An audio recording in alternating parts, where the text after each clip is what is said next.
Yeah, I thought you talk about our leaders.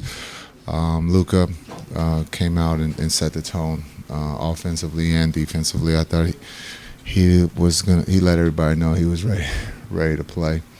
Um, and so I thought we followed his lead. I thought again for a half we played at a high level, and in the third quarter I thought we continued to play there, and we continued to keep our lead. And I thought again Luka. He was able to be aggressive, and then Kai joined the party. And when those two are going, I thought again for them to come back after maybe not a in game four, those two responded at a high level, and they carried us tonight. But a great team effort. Incredible to be atop the Western Conference.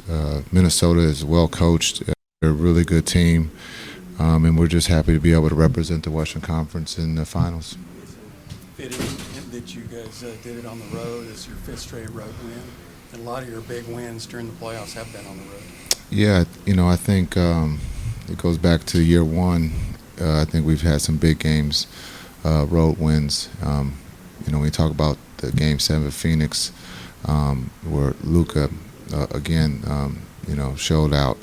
And so, again, for Luka to come in Game 5 on the road, understanding they felt confident because they got the win to extend the series. But, again, I guess our pace was extremely high. And we got the misses and we ran, and we could see a little fatigue. And I think we took a full advantage of that with them being tired. What's going through your mind when you see Luka come out? He scores in the first couple of possessions. He's got 12, 2.5 minutes in the game, and he's snarling at the crowd.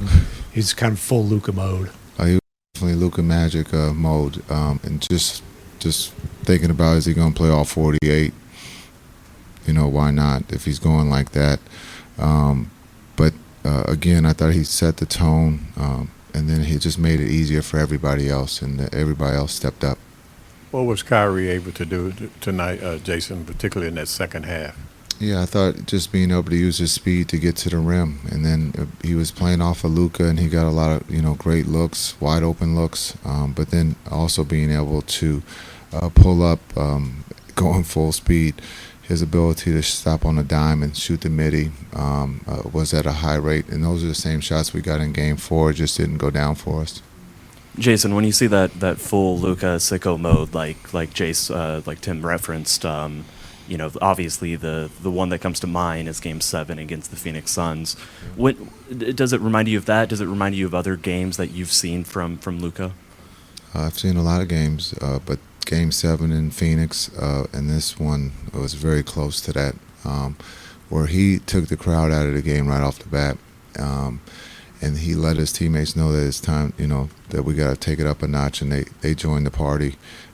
But he sent the invites out, and they all came, but he was ready to go. And so, as a leader, that's what you need on the road against a very talented team, to let them know that it was going to be hard tonight, and he definitely did that.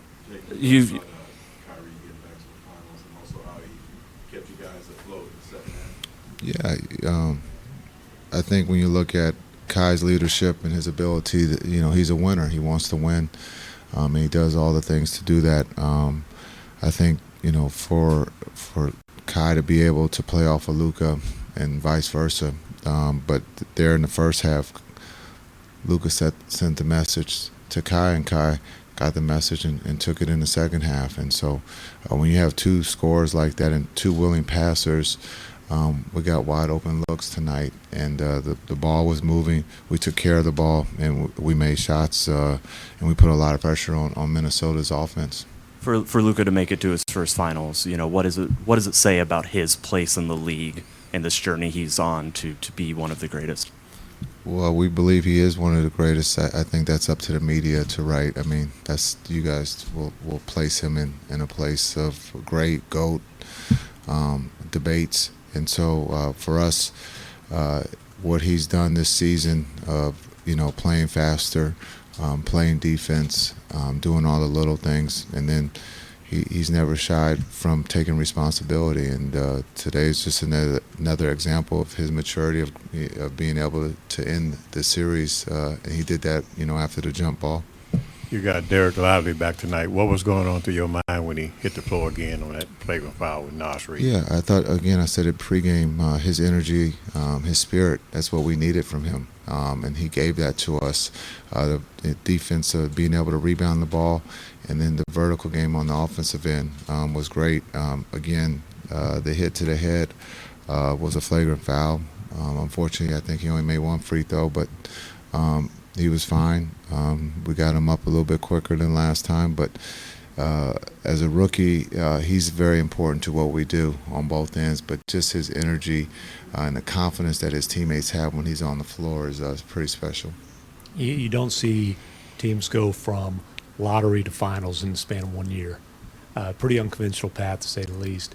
What do you think the keys were for you guys being able to take such a massive leap really throughout the course of the season, and it seems like you're peaking at this point?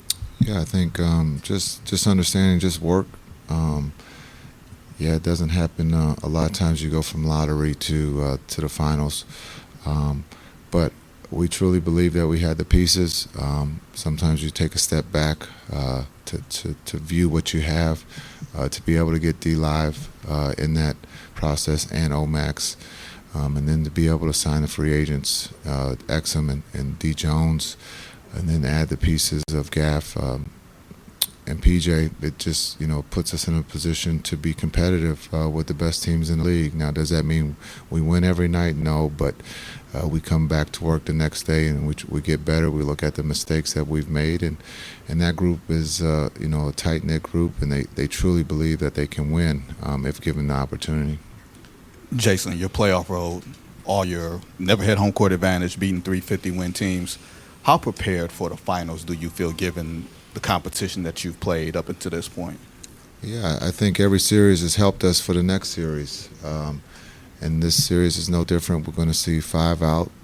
Boston shoots the 3 at a high rate. They have a lot of talented players. They've been there before. They have the experience. They're well coached. And so this is another great test. 2 of the best teams left. But when you look at what Boston does by spreading you out, and then on the defensive end, they're going to compete defensively. So this is a great test for us. Jason, how satisfying is that when you look back when the trade happened, that Kyrie came over, and there was a lot of talking. Many people didn't see how the fit is going, to be with the Mavs, and to be now in the situation. So how satisfying is that feeling? Yeah, it's great. We know we still have a lot of work to do, but it's great to have Kai. When you have talent, to be able to have a talented young man like Kai, who's playing at a high level. A lot of people missed on it, but it's all right because now they're writing about that it does fit. But those two worked at it. It just didn't happen overnight, and that's a beautiful thing. And so it's all right to be wrong. We're not always right, but it's a beautiful combination. Those two play off of each other, and you can see that they care about one another. They're in competition right now. It's who's playing the best defense, and that's kind of cool to see because when you look at Kai and Luka, a lot of times they're not known for our defensive, guys, but they're competing, and it's fun to see internally, and it's a healthy thing. Jason, you've seen what this city's like when you guys are in the finals. Just talk about the fans and everybody's ready for this. And Rangers got it kicked off this year. Just talk about bringing it back. Yeah, I think when you talk about Dallas, the city is an incredible sports town. When you talk about the Rangers and what they did this past season in Major League Baseball, you have the Stars fighting for the Cup to have us in the finals. So when you talk about Dallas, it's a great sports town, but it's a hot city right now with all the sports teams playing for a trophy. So it's an exciting time to be a fan in Dallas. Jason, what's it like for you to go back to the championship round with this franchise, but in a different role? Yeah, it's humbling. It's surreal.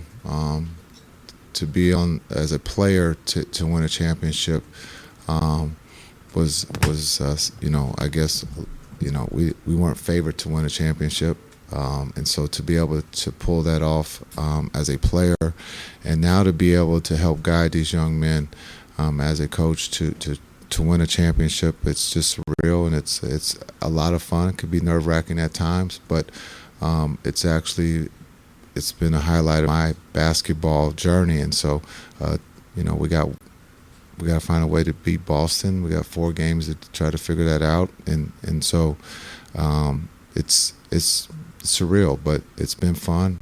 It's not easy. It's not easy to be a coach in this league, but as I've told people, I can care less what you write about me. It's all about that group in that locker room, and that group responds, and that's what it's all about.